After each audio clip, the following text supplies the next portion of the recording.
Dans les profondeurs du Nord, là où les vents marins se mêlent aux brumes épaisses, s'étend un paysage qui semble appartenir à un autre temps. Les forêts immenses se dressent comme des cathédrales d'ombre, et leurs cimes se balancent doucement au rythme du souffle de la mer. Chaque craquement, chaque vague devient une voix discrète dans la grande respiration du monde. Sur les rivages de la Baltique, les vagues se brisent contre les pierres polies par des siècles d'écume. L'île de Gotland repose au milieu de cette mer agitée comme une énigme posée sur l'horizon. Ses collines, ses plages de galets et ses forêts veillent sur une mémoire ancienne, inscrite dans les pierres et les sépultures. Dans ce décor austère naquit un peuple. Les Goths grandirent entre forêt et océan, apprenant à lire le langage des vagues. Leurs bateaux, corps de bois effilés, glissaient comme s'ils connaissaient depuis toujours les courants. Même dans la mort, leur lien à la mer persistait. Des pierres dressées en forme de navire accompagnaient leur tombe, comme si le voyage devait continuer. Les saisons donnaient leur cadence. L'hiver long recouvrait la terre d'un voile immobile. Le printemps bref ouvrait les clairières au pâturage. L'été, baigné de lumière persistante, offrait chasse, commerce et expédition.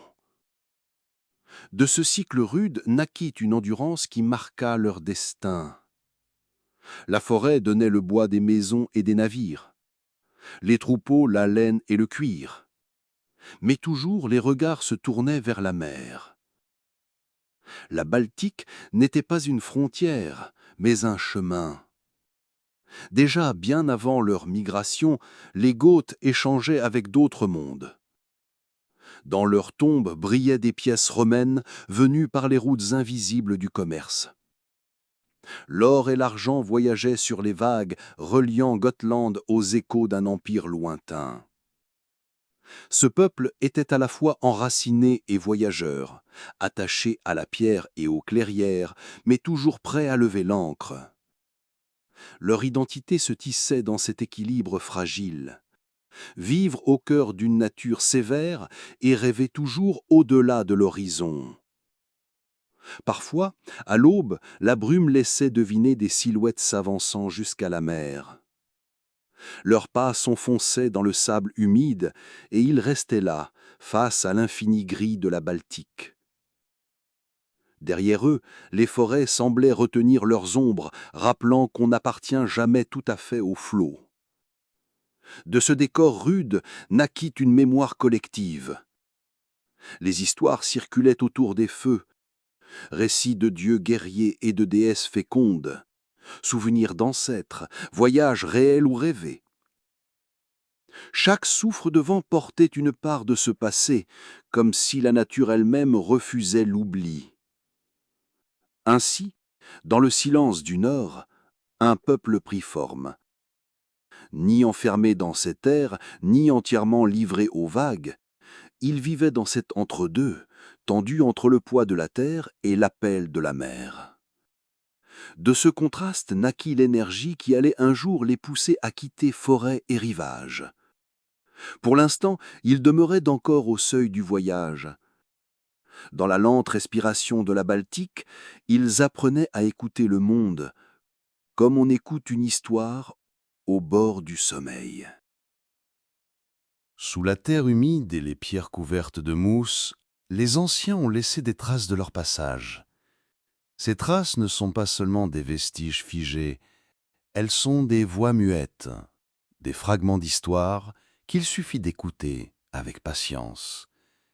Car lorsque l'on contemple les sépultures des Goths, ce n'est pas seulement la mort que l'on découvre, mais une manière de vivre, de croire et de rêver. Dans les clairières de Gotland et des rivages baltiques, les archéologues ont mis au jour des tombes entourées de pierres dressées en forme de navires. Chaque pierre, placée avec soin, dessinait les contours d'une embarcation, comme si le défunt devait entreprendre un dernier voyage au-delà de la mer visible. Le bois des bateaux s'est depuis longtemps effacé, mais la forme demeure, gravée dans le sol comme un symbole persistant. Ces navires de pierre ne menaient nulle part, et pourtant ils emmenaient très loin. Ils rappelaient aux vivants que la mer n'était pas seulement un chemin pour les corps, mais aussi pour les âmes. Autour de ces tombes, le sol garde encore des trésors silencieux. Boucles de ceintures ouvragées, poteries décorées de motifs simples mais élégants, fibules d'un métal travaillé avec soin. Ces objets, déposés auprès des morts, ne sont pas de simples ornements. Ils témoignent d'un lien entre les vivants et l'au-delà, comme si chaque fragment de vie devait suivre son propriétaire dans l'invisible. Une ceinture pouvait retenir le souvenir d'un guerrier, une fibule rappelait la dignité d'une femme, un vase portait encore le parfum des banquets partagés. Et puis il y a les pièces, ces pièces romaines trouvées en abondance dans les tombes gothiques.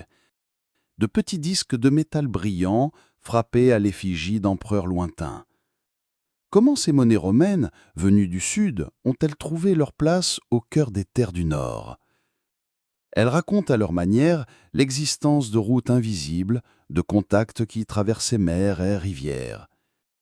Les Goths n'étaient pas isolés dans leurs forêts et leurs îles. Ils faisaient déjà partie d'un vaste réseau qui unissait l'Europe. Chaque pièce posée près d'un défunt portait avec elle la mémoire d'échanges, de voyages, d'objets qui circulaient de main en main avant de finir dans le silence d'une tombe. Ces sépultures, loin de n'être que des lieux de repos, sont des miroirs de société. Elles révèlent une culture attentive aux symboles, aux soins des rites, à l'idée que la vie se prolonge au-delà du dernier souffle. Elles montrent aussi un peuple déjà ouvert, curieux, relié à d'autres mondes, sans renoncer à ses propres traditions. L'or venu de Rome se mêlait aux pierres baltiques, les motifs étrangers s'entrelaquaient aux formes locales. Dans ce mélange, on perçoit une identité en train de se construire, souple et mouvante, comme le flux de la mer qui les entourait. Quand on imagine ces rites funéraires, il est facile de voir les silhouettes se rassembler autour d'un bûcher ou d'un tombeau. Le vent souffle, portant avec lui l'odeur du bois brûlé ou de la terre fraîchement retournée. Des chants s'élèvent, graves et mesurés, accompagnant l'âme vers son départ. Et tandis que les flammes s'éteignent ou que la terre se referme, on dépose soigneusement les objets, comme autant de compagnons pour la route. Chaque sépulture devient alors un récit figé, un instant suspendu où la vie et la mort se rencontrent. Avec le temps, la nature a repris ses droits.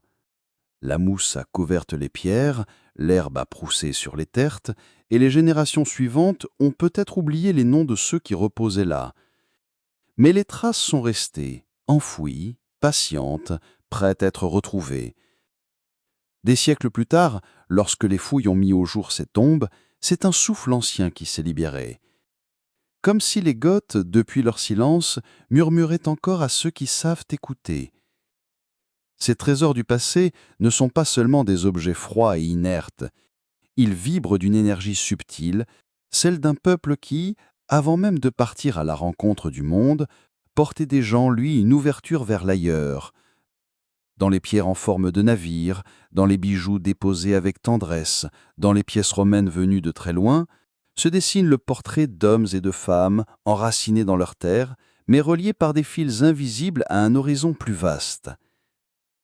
Et lorsque la brume recouvre de nouveau ces champs silencieux, il est possible d'imaginer qu'ils sont toujours là, ces voyageurs immobiles, endormis dans la terre mais prêts à prendre la mer dans leurs bateaux de pierre, emportant avec eux le trésor d'un monde qui continue de nous parler, doucement, à travers le temps. Dans le silence des forêts et le souffle des rivages, il existait une autre trace, plus subtile que les pierres et les objets. La langue. Elle n'avait pas de forme tangible, pas de poids à déposer dans une tombe.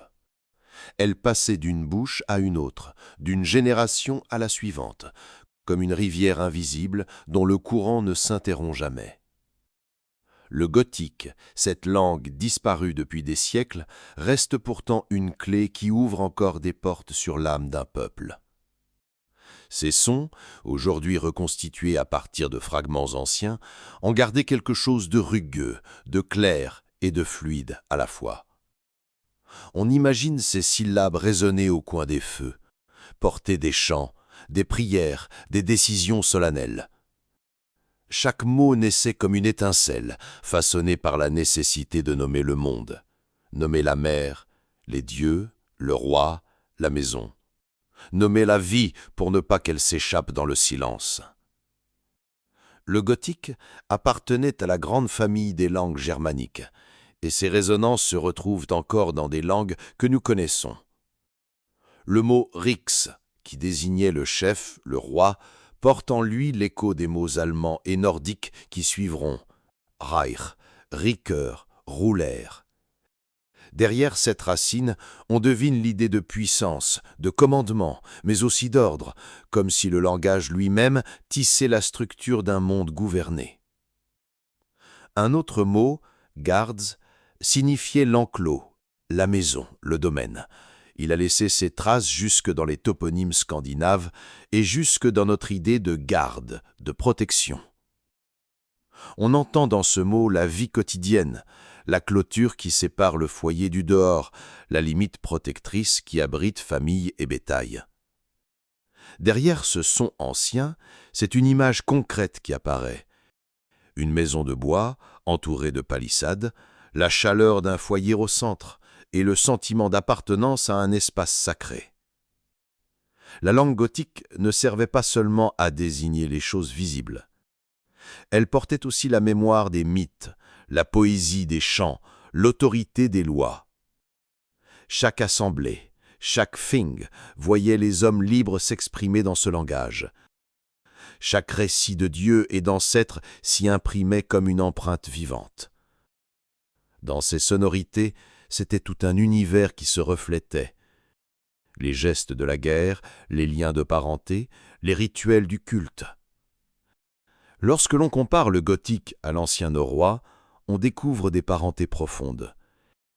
Les mots liés au combat, au sang, au serment, se répondent comme des échos d'un tronc commun.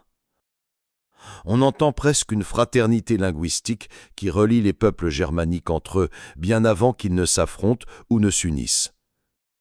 Comme des branches issues d'un même arbre, leurs langues se sont écartées, mais leurs racines restent liées dans l'obscurité du sol. La langue gothique a survécu un instant à travers un témoignage unique, la traduction de la Bible par Wulfila, un évêque du IVe siècle. Sur des fragments de parchemin, les mots gothiques se sont posés avec une précision fragile, traversant le temps comme une lueur vacillante. Grâce à ces textes, nous savons comment ce peuple priait, comment il traduisait les concepts du sacré, comment il adaptait son vocabulaire ancien à de nouvelles croyances. Ces phrases figées sur un manuscrit sont devenues la respiration d'un peuple qui autrement aurait sombré dans l'oubli total. Mais d'au-delà de ces textes rares, c'est l'imaginaire qui s'empare de nous. On peut fermer les yeux et entendre une assemblée de Goths parler dans cette langue. Les voyelles s'allongent comme des vagues, les consonnes claquent comme le choc du métal. On imagine des mères chantant doucement en gothique pour endormir leurs enfants, des guerriers jurant fidélité à leur chef dans ces mots anciens, des vieillards racontant autour du feu des récits transmis depuis des générations. Une langue est toujours plus qu'un outil, elle est une mémoire vivante. Le gothique n'est plus parlé depuis des siècles, mais il n'a pas disparu. Il repose dans les archives, dans les correspondances avec les autres langues, dans la conscience de ceux qui l'étudient. Il repose aussi dans notre capacité à imaginer.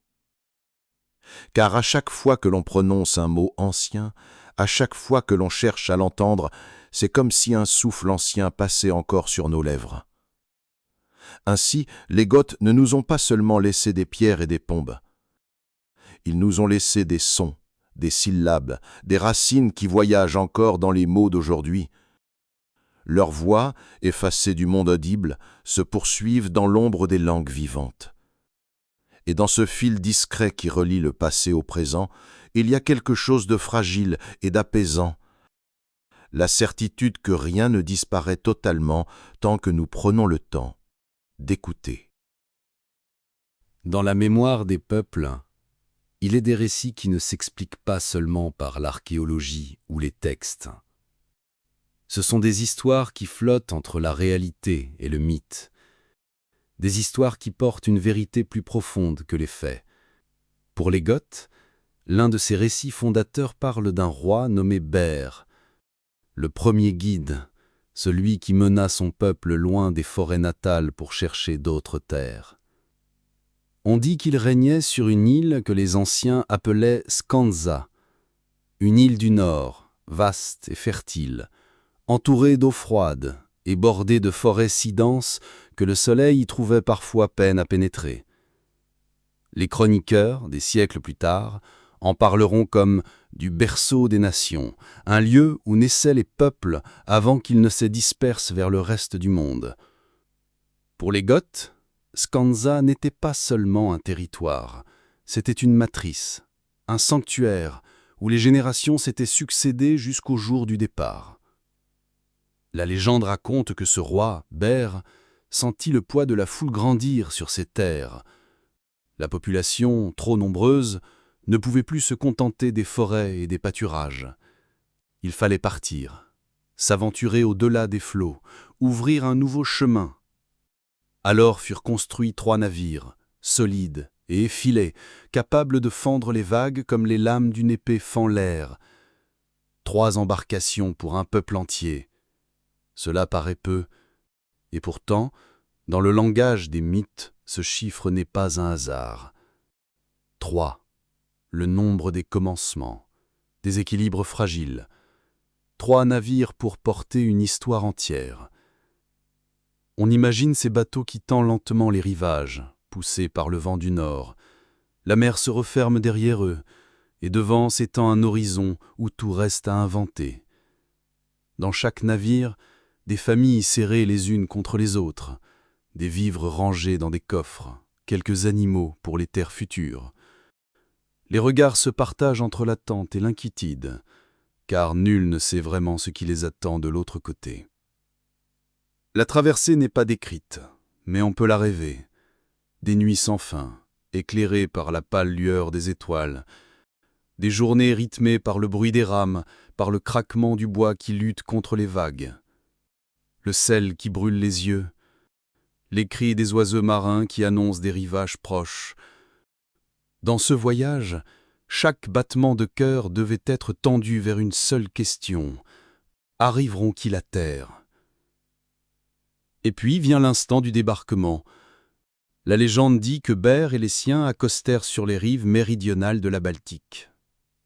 Ils trouvèrent là d'autres peuples, déjà installés, les Ruges.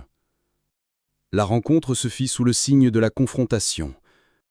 Les Goths prirent leur place, imposèrent leur présence et plantèrent les premiers jalons de ce qui deviendrait un nouveau foyer. Ce récit porte en lui la marque des origines guerrières, mais aussi celle d'une nécessité. Partir pour survivre, conquérir pour exister. Pour l'historien moderne, ce récit reste incertain. Les fouilles, les textes, les comparaisons laissent deviner une part de vérité dans cette migration, mais les détails se dissolvent dans la brume du temps. Pourtant, que cette histoire soit exacte ou non, n'importe moins que ce qu'elle révèle. L'image d'un peuple qui se pense voyageur, né pour franchir les limites de son monde. Ainsi, le roi Bèr ne fut peut-être pas un homme, mais une figure, une incarnation de cette énergie qui pousse les peuples à quitter leur sol natal. Son nom, transmis de bouche en bouche, devient le symbole du premier départ, de ce pas initial vers l'inconnu. À travers lui, les Goths ont sculpté leur mémoire, celle d'un peuple qui n'accepte pas de rester immobile, qui voit dans la mer non pas une frontière, mais une promesse. Et dans ce mythe, quelque chose demeure universel.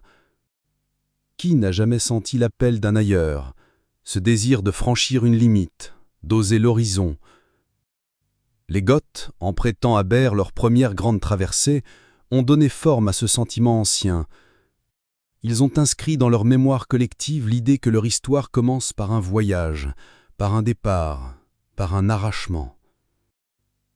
Aujourd'hui encore, si on ferme les yeux sur une plage balayée par le vent, on peut presque apercevoir ces 3 navires s'éloigner, silhouettes fragiles contre l'immensité de la mer.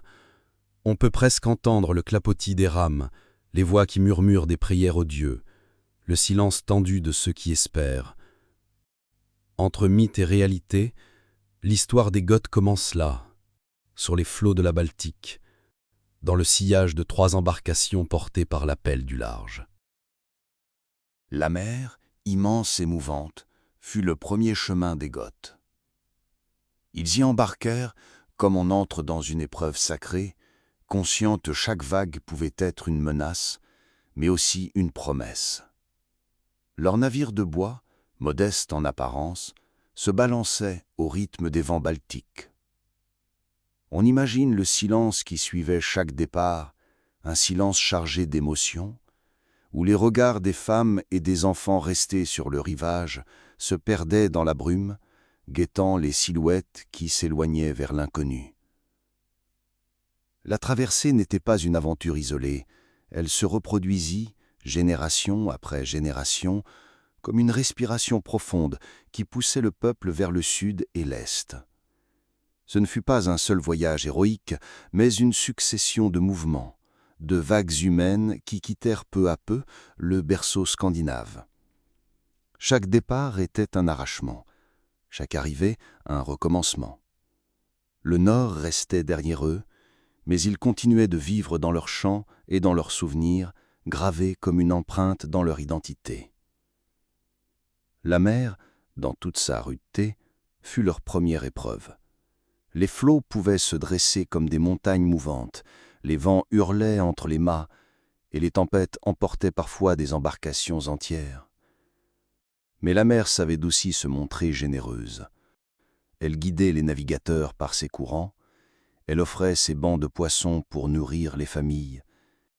Et parfois, au lever du jour, elle s'apaisait, lisse comme un miroir, reflétant un ciel clair et la promesse de terres nouvelles. Les rives découvertes semblaient d'abord étrangères, marquées par la présence d'autres peuples. Les Goths n'arrivaient pas dans un monde vide. Chaque côte, chaque vallée portait déjà la trace d'habitants qui cultivaient, commerçaient ou combattaient. Les premiers contacts pouvaient être pacifiques, faits d'échanges discrets, de regards méfiants et de dons symboliques. Mais ils pouvaient aussi prendre la forme de conflits lorsque les arrivants cherchaient à s'installer, à s'approprier une terre ou imposer leur force. Dans ces rencontres, les Goths forgèrent leur identité. Ils ne restaient pas figés dans ce qu'ils avaient connu, ils apprenaient des peuples rencontrés, ils adaptaient leurs coutumes, mêlaient leurs savoirs à ceux des voisins. Leurs villages se transformèrent, leur artisanat s'enrichit de formes nouvelles, et leur tradition se teintait de ce mélange. Mais malgré tout, la mer restait leur mémoire commune, la cicatrice invisible qui rappelait d'où ils venaient. On peut imaginer une plage, à l'aube, où un groupe de navires goths accoste. Le sable est encore humide de la nuit, les oiseaux tournent au-dessus des mâts. Les hommes descendent les premiers, armés de lances et d'épées, scrutant l'horizon.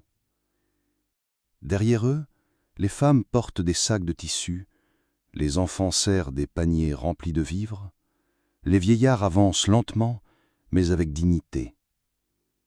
Chaque pas sur cette nouvelle terre est chargé de doutes et d'espérance. Le sol est inconnu, mais il deviendra bientôt foyer. Ainsi se répéta le cycle. Départ, traversée, arrivée. À chaque génération, certains restaient sur place, enracinés, tandis que d'autres reprenaient la mer, poussés par le même élan vers l'inconnu. Cette succession de vagues humaines donna aux Goths une mobilité singulière. Ils n'étaient pas seulement des voyageurs, mais un peuple qui se définissait par le mouvement. Leur histoire n'était pas une ligne fixe, mais une marche continue vers d'autres rivages. Au fil du temps, Cette migration maritime s'inscrit dans leur mémoire collective comme un mythe fondateur. Peu importe que chaque détail soit exact, l'essentiel était ce sentiment d'avoir quitté une île originelle pour tracer leur destin ailleurs. La mer devint le symbole de leur passage, la matrice de leur transformation. Elle n'était plus seulement un espace traversé, mais une compagne, parfois cruelle, parfois douce, qui avait forgé leur caractère. Aujourd'hui, quand on se tient sur les côtes de la Baltique et qu'on écoute le vent, on peut presque entendre le froissement des voiles, le grincement des rames et les voix lointaines des voyageurs. Dans la brume, les silhouettes de leurs navires semblent encore se dessiner, fragiles et obstinés, poursuivant leur route vers un avenir incertain. Entre la mer et la terre, entre le départ et l'arrivée, les Goths devinrent ce qu'ils étaient destinés à être, un peuple de passage, né du voyage, façonné par l'horizon. Aux confins des rivages maritimes, les Pagotes finirent par suivre le cours des rivières et s'arrêter là où la Vistule déploie ses plaines fertiles. Le souffle salé de la mer se fit plus lointain, remplacé par le murmure des forêts profondes et le clapotis des eaux calmes. Ici, dans ces terres qui correspondent à la Pologne actuelle, s'ouvrit une nouvelle étape de leur histoire. Le voyage maritime fit place à une vie plus stable, plus enracinée, où le bois des forêts devint à la fois abri et ressource. Les villages se dressaient dans la clarté des clairières, avec leurs longues maisons de poutres épaisses. Leurs murs gardaient la chaleur du feu central, et sous leurs toits vivaient plusieurs générations, réunies autour de la même flamme. Ces demeures n'étaient pas seulement des abris, mais de véritables noyaux de communauté. On y partageait le pain, les récits et les décisions. Le bois, omniprésent, se transformait sous les mains patientes des artisans en poutres, en coffres, en navires de rivière ou encore en outils de travail. Les champs alentours, défrichés avec persévérance, nourrissaient le peuple. Les Goths, autrefois nomades sur la mer, devinrent cultivateurs, gardiens du troupeau, artisans attentifs. L'artisanat connut un essor remarquable. Dans les ateliers, les potiers donnaient forme à des céramiques aux lignes sobres et élégantes, tandis que les orfèvres et les forgerons façonnaient fibules et parures. Les objets n'étaient pas seulement utilitaires. Ils reflétaient un monde intérieur, une esthétique, une mémoire collective. Mais c'est dans les nécropoles que le mystère de cette culture se révèle le plus intensément. Les tombes de Wielbark intriguent encore aujourd'hui. Elles se distinguent par leur diversité. Certaines accueillent les corps allongés, d'autres ne conservent que les cendres après la crémation. Pourtant, ce qui frappe le plus est l'absence quasi totale d'armes dans ces sépultures. Contrairement à d'autres peuples, les Goths ne plaçaient pas systématiquement l'épée ou la lance aux côtés des défunts. Cette absence, loin d'indiquer une société pacifique, semble traduire un choix rituel. Les armes, peut-être étaient-elles déposées ailleurs, offertes à la terre ou aux eaux, comme un tribut invisible aux puissances divines. Les pierres venaient sceller la mémoire des morts. Dans certains cas, elles formaient des cercles. Dans d'autres, des alignements, parfois même des contours évoquant la forme d'un navire. Ces silhouettes de pierre, dressées dans le silence des champs, rappelaient l'héritage maritime et entretenaient le lien avec l'origine nordique. Chaque tombe devenait ainsi un récit, une trace que le vent et la pluie ne pouvaient pas effacer complètement. Les offrandes, souvent des bijoux, des fibules ou des objets du quotidien, accompagnaient le défunt dans son voyage invisible, comme si la mort n'était qu'une nouvelle traversée. Les échanges avec le monde romain apparaissent dans ces terres comme un fil discret mais solide. Des pièces venues de l'Empire, brillantes et lourdes de valeurs symboliques, furent retrouvées dans les sépultures. Elles ne servaient pas seulement comme monnaie d'échange, mais aussi comme talisman, comme signe de contact avec une civilisation immense et lointaine. Par leur éclat, elles reliaient les habitants de la Vistule aux routes marchandes, aux caravanes, aux flux d'idées et de richesses qui circulaient bien au-delà de leurs horizons immédiats. Dans ce paysage de bois et de rivières, les Goths se transformèrent en peuple sédentaire, sans oublier leur passé nomade. Leur société prit forme autour d'une hiérarchie visible, dans les tombes riches, ornées de bijoux et de parures, contrastant avec d'autres plus simples. Les chefs et les élites affirmaient leur pouvoir, non pas par la violence des armes déposées, mais par le prestige des objets et l'organisation de rites. La communauté, réunie autour des sépultures, nourrissait par ses gestes la continuité entre les vivants et les morts. Chaque soir, quand le feu des foyers dansait sur les parois des maisons de bois, le souvenir des ancêtres veillait en silence. Les villages résonnaient des activités du quotidien, le martèlement des forgerons, le chant monotone des potiers façonnant l'argile. Mais au-delà de cette vie terrestre, une dimension spirituelle tissait les liens. La Vistule, avec ses eaux larges et mouvantes, devenait un miroir de ce passage permanent entre le monde visible et l'invisible. Ainsi, dans ces terres nouvelles, le peuple qui avait traversé la mer trouva un équilibre fragile entre enracinement et mémoire. Les tombes alignées sous le ciel gris, les maisons de bois solides et les objets façonnés avec soin composent encore aujourd'hui une fresque muette. On y lit l'histoire d'un peuple en transition, ni tout à fait nordique, ni encore continental, mais déjà en train de devenir autre. Les pierres, les objets et les cendres racontent une vérité simple, que vivre pour eux, c'était toujours avancer, tout en gardant l'ombre bienveillante des ancêtres à leur côté. Sous le ciel changeant des plaines, la vie des Goths s'ordonnait selon un rythme précis, un équilibre fragile entre autorité et communauté. Leur société n'était pas figée, elle respirait comme une assemblée, portée par les voix multiples qui la composaient.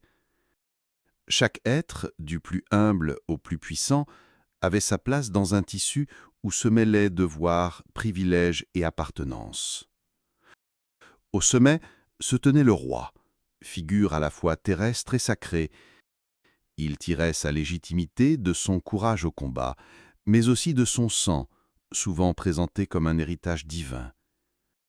On le croyait relié aux ancêtres mythiques, peut-être même au dieu Gapt, dont le nom résonne dans les traditions gothiques.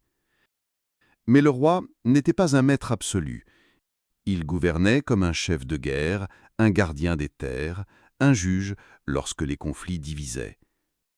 Sa puissance était faite d'équilibre, nourri par l'estime des siens et par la capacité à maintenir l'unité dans un peuple dispersé. Autour de lui gravitaient les guerriers, une aristocratie de l'épée et du bouclier. Ces hommes ne portaient pas seulement le poids des batailles, ils représentaient la gloire, la mémoire vivante des victoires et des défaites. Leurs armes, forgées avec soin, brillaient dans les assemblées comme des insignes de rang. Leur fidélité envers le roi assurait la cohésion de l'ensemble, mais elle s'accompagnait aussi de droits. Le partage du butin, la reconnaissance, la possibilité de siéger dans les conseils. Ces guerriers étaient à la fois protecteurs et modèles, leur présence inspirant respect et parfois crainte. Plus bas dans l'échelle, mais tout aussi essentiel, se trouvaient les artisans. Dans leurs mains se façonnait l'identité du peuple. Fibules, armes, bijoux, poteries, tissus. Leur habileté n'était pas seulement pratique, elle participait à l'esthétique et au prestige des clans. Chaque pièce forgée, chaque motif ciselé, portait l'empreinte d'un savoir transmis, d'une mémoire qui liait le présent au passé. Les artisans étaient respectés car leur création accompagnait les vivants dans leurs gestes quotidiens et les morts dans leur dernier voyage. Les paysans, eux, formaient le socle de la société. Leurs champs nourrissaient tous les autres, leurs troupeaux assuraient la subsistance, et leurs mains transformaient la terre en vie. Ils étaient libres, mais leurs devoirs envers les chefs et les guerriers étaient nombreux. Impôts, contributions, participation aux expéditions militaires quand l'appel se faisait pressant. Pourtant, leur rôle était vital, et nul ne pouvait ignorer que la stabilité des villages reposait sur leur travail patient. En marge, à l'ombre de cette hiérarchie, vivaient les esclaves. Prisonniers de guerre, débiteurs incapables de payer leurs dettes, ou enfants nés dans cette condition, représentaient la face la plus dure de l'ordre social. Leur voix ne pesait pas dans les assemblées, et leur vie dépendait du maître qu'ils servaient. Pourtant, même eux faisaient partie du tissu gothique, contribuant à l'économie, aux travaux, parfois même à l'entretien des maisons nobles.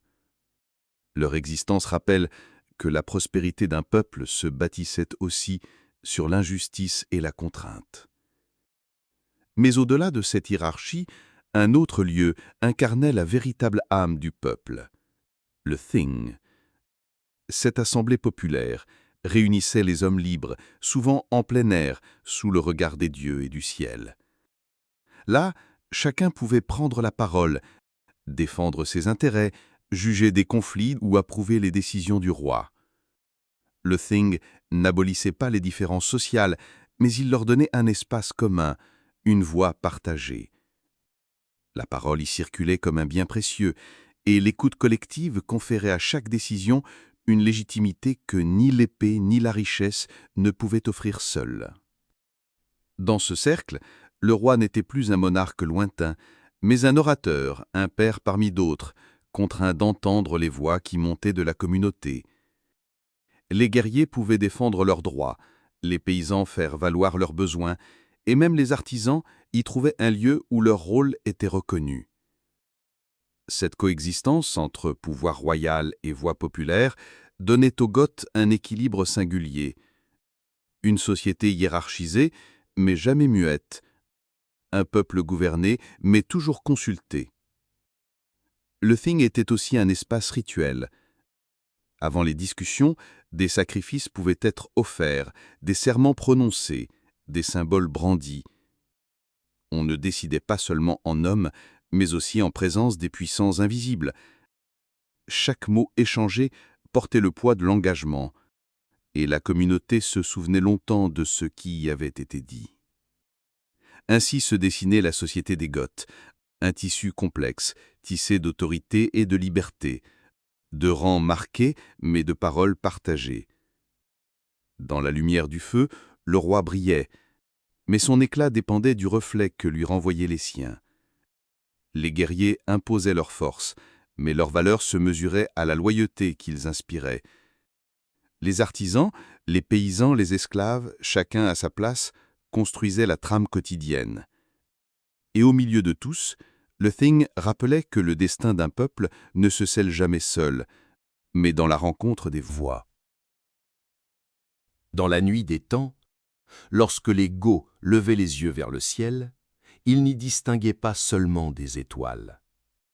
Chaque éclat, chaque souffle du vent, chaque ombre mouvante de la forêt était habité d'une présence.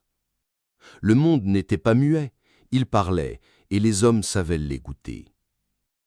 Les dieux vivaient dans la nature, dans la fureur de la tempête, dans la générosité des moissons, dans le silence des marais. Ils étaient proches, familiers, mais aussi redoutables. Certains régnaient sur la guerre. Le fracas des armes, le chant des lames, l'écho des batailles leur appartenaient. Avant le combat, les guerriers déposaient des offrandes. Lances brisées, chevaux immolés, captifs abandonnés aux eaux noires des marécages. La guerre devenait un pacte, une danse où la faveur divine décidait du destin. Dans les tourbières, la terre a conservé ses traces. Boucliers tordus, épées inutilisables, visages figés dans un sommeil éternel. Comme si on avait voulu confier aux divinités la force même des ennemis. Mais la guerre seule n'assurait pas la survie d'un peuple. D'autres puissances veillaient sur la fertilité des champs, la fécondité des femmes, la prospérité des troupeaux. Les offrandes changeaient alors de nature. Bijoux, parures, poteries pleines de nourriture. Les tombes recevaient ces présents comme des prières silencieuses adressées au cycle des saisons. Les dieux guerriers prenaient, les dieux de fertilité redonnaient. Entre les deux se maintenait l'équilibre fragile de l'existence. Les rituels rythmaient la vie. Dans les villages de bois, la lueur d'un foyer accompagnait les récits des anciens.